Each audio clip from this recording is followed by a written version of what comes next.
یاد کردم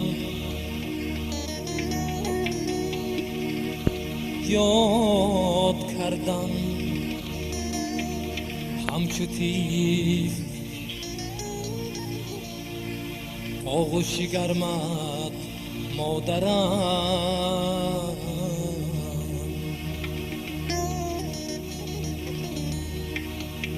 تا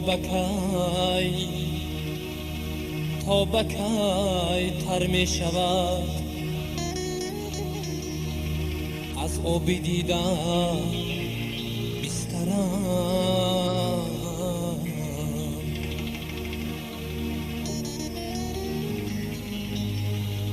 هر کسی مادر دارد سرخ رو آتش است،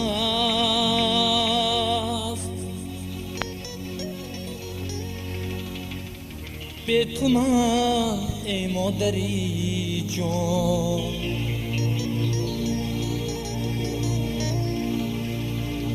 یک کفه خاکسترم.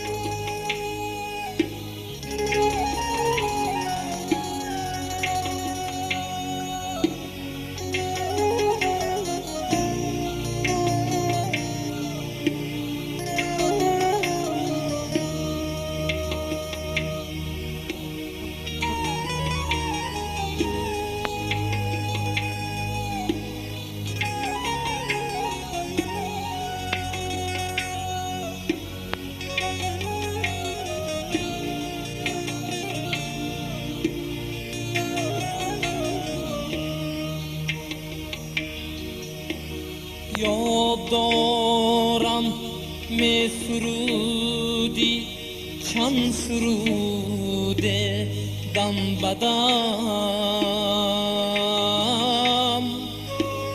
باز می گفتی مظفر جانی من ای خردکم،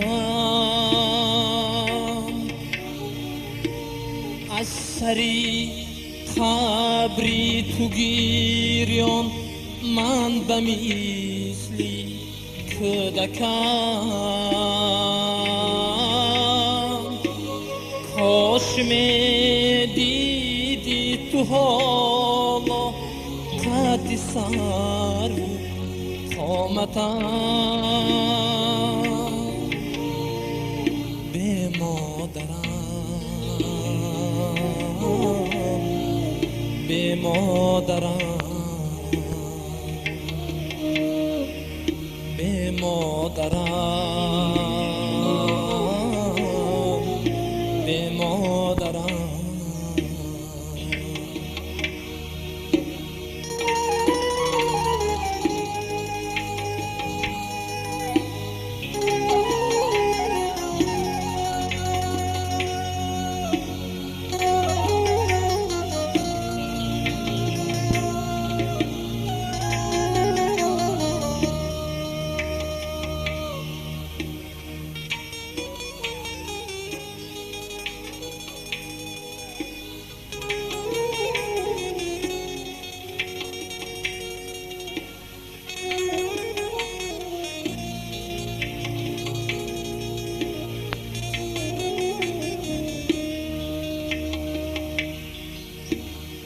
از کی پرسم از کی بینم من چرا به مادرم،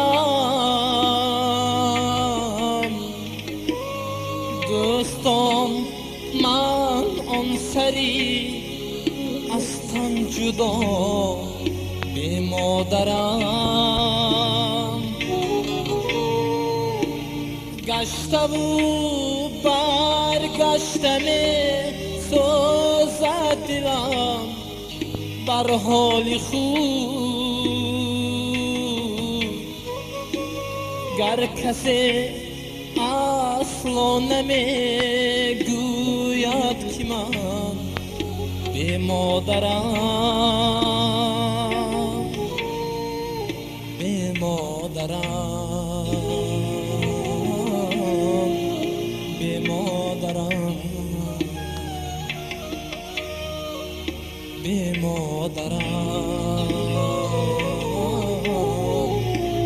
به مادرم،